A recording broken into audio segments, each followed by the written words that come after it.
So first, I'd like you all to imagine.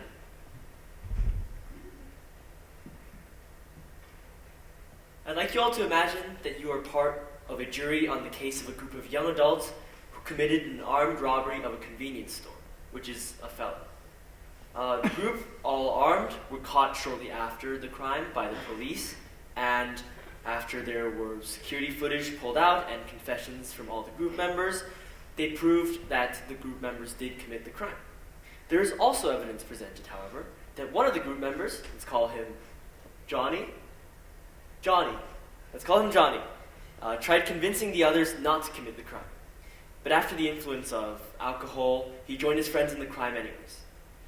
There's also a doctor's note that says that he has dependent personality disorder, making him highly susceptible to peer pressure. Now here's the question. As a juror, do you choose to convict the whole group or convict all the members of the group except for Johnny? I want to see a quick show of hands. Who wants to convict the whole group? Raise your hand, please. Who wants to just convict the group except for Johnny? Okay, so we seem pretty evenly divided, with some people still thinking about the problem, right? So fundamentally, this moral dilemma is a question of free will. Did Johnny commit the crime by his own accord and own decision? Or was it really none of his fault and just the fault of the environment around him, giving him just the wrong influences at just the bad, terrible times? Hi everyone, my name is Ryan, and free will has been a constant subject of discussion for centuries in human history. And issues like that of Johnny have bugged humanity forever. Today, we will explore these arguments and discuss what we can do to change and improve our own lives based on this information. Now first, we need to define free will.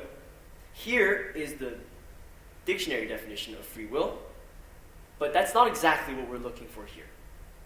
We're looking for something more like a spectrum. The more we go to the left here, or the right for you, the more we believe that humans have full control and choice over whatever we do.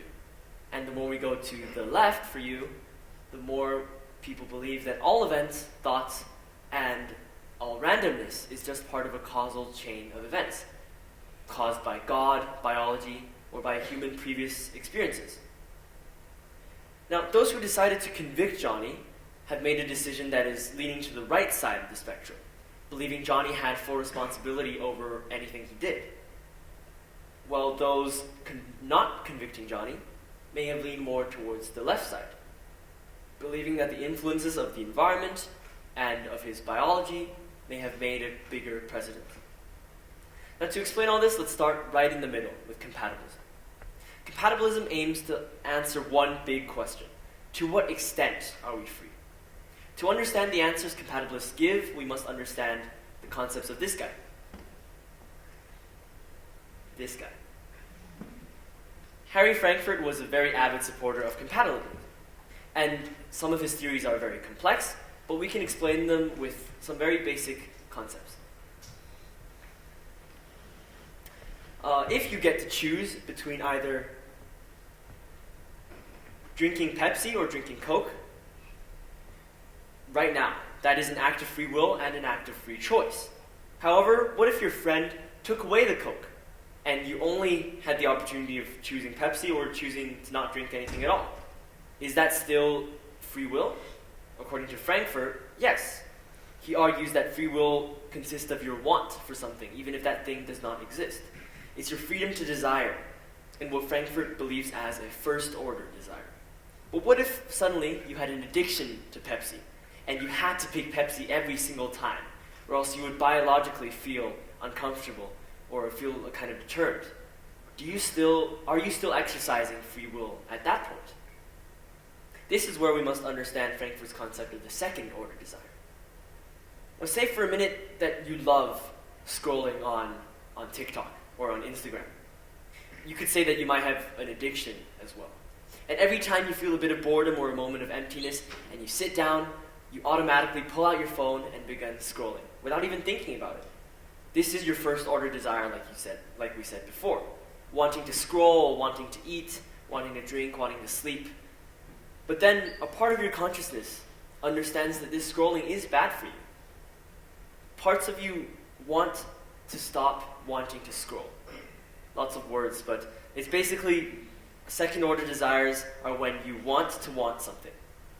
In Frankfurt's theories, the first-order desires are determined by our previous experiences, but the second-order desires are our free will and what we can decide to change. So we can make conscious decisions and influence our first-order desires.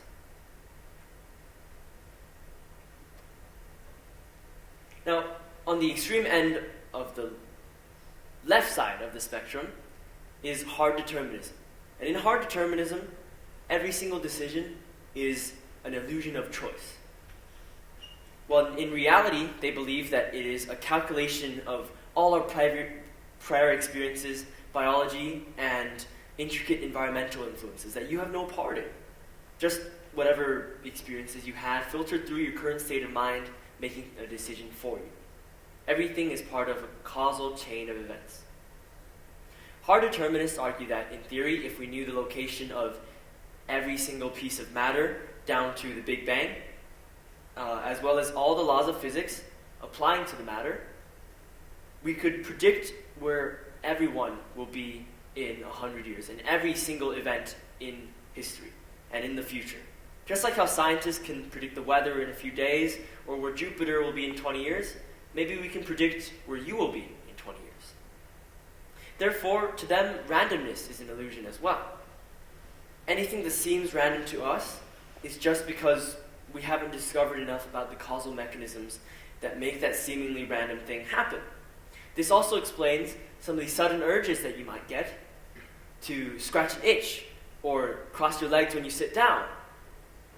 I see what you did there. Or pull out your phone and start scrolling, like we said before. From a determinist point of view, like that of this Stanford biologist, Robert Sapolsky, our second-order desires are predetermined too, and all of our cognitive traits can be measured as a result of previous events. For example, there are a multitude of studies that show that socioeconomic disadvantage is correlated with thinner cortexes in our brains. Now, the cortex is responsible for human resilience, self-control, and discipline. And these studies show that someone's personal character traits may be directly correlated with environmental factors, and shows that there are likely and possibly more correlations between these factors. This supports the determinist view. Now, another holy grail of determinism is the Polgar experiment. Now, this story begins with Laszlo Polgar, a behavior psychologist from Hungary, who believed that all human behaviors are shaped by environmental stimuli, and none of our own free choice. He was convinced that with the right education and training, any healthy child could become an expert in any chosen field, and just the way that he intends them to be. So he wrote a book and trained his 3 daughters in chess. He built their interests in the game and applied a training program, but also allowed them to explore and play the game for themselves. The result were 2 chess grandmasters and 1 international master, of which there was the first woman to earn the grandmaster title and the youngest chess grandmaster at age 15, beating Bobby Fischer's record. Quite phenomenal. Reflecting on this experiment, it's an interesting anecdote that shows the possibilities for determinist beliefs to be more thoroughly implemented in society. But this just begs the question: if everybody wants their children to be the best, and everybody follows a behaviorist routine to make that happen, like that of Laszlo Polgar here, wouldn't the children all grow up to be the same monotonous people, the same view of success of the world? This is just one of the many underlying questions of the morality of free will. But there have been literally centuries of discussion and debate about free will. And to be frank, most of the original ideas have already been set, with no way to concretely prove anything for one way or another. However, the question that matters is not whether we have free will, but it's what it means to believe in free will. Let's come back to Johnny's example. But instead we look at one of his accomplices, someone who's all enthusiastic to go rob the store and commit a crime. In retrospect, for us, it looks frankly stupid. And it's very easy for us to sneer and say, oh, I have never do such a thing. That's such a very irrational, illogical thing to do. But would you really? If you were born with their genes, raised in the environment that they were raised in, met the people that they had met, and had all the same different factors in life, would you really have done anything differently? Sometimes what someone needs in lots of situations is just acknowledgement that if I were in your exact situation, I would have done just the same. And that we all have our own opinions, and none of these opinions are better than any others, just that we're influenced by different factors and different circumstances. If you were exactly like someone else, and not any bit of yourself anymore, you could learn to feel and understand why other people are acting and thinking the way they do. Learn more about their logic chains and the way they reason. Instead of dismissing ideas that feels contradictory to your own as just, oh, those ideas are so stupid, or their ideas are so illogical and make no sense. We all need to learn more acknowledgement that everyone's logic and reason makes perfect sense to their own circumstances, including your own and my own. Other people look at different people and we see irrational ideas, but we have to look deeper and find the deeper acknowledgement. This way, determinism can lead us to a new level of empathy, taking away this mutual condescension between individuals with opposing opinions, and hopefully bridging some of the gaps that are dividing our world ideologically and politically. Now, to conclude, I urge you all to use this as an opportunity to reflect on your own habits and patterns of thoughts from a determinist point of view. What is the causal relationship behind each of your actions and habits? And do you really want to follow through with every single one of them?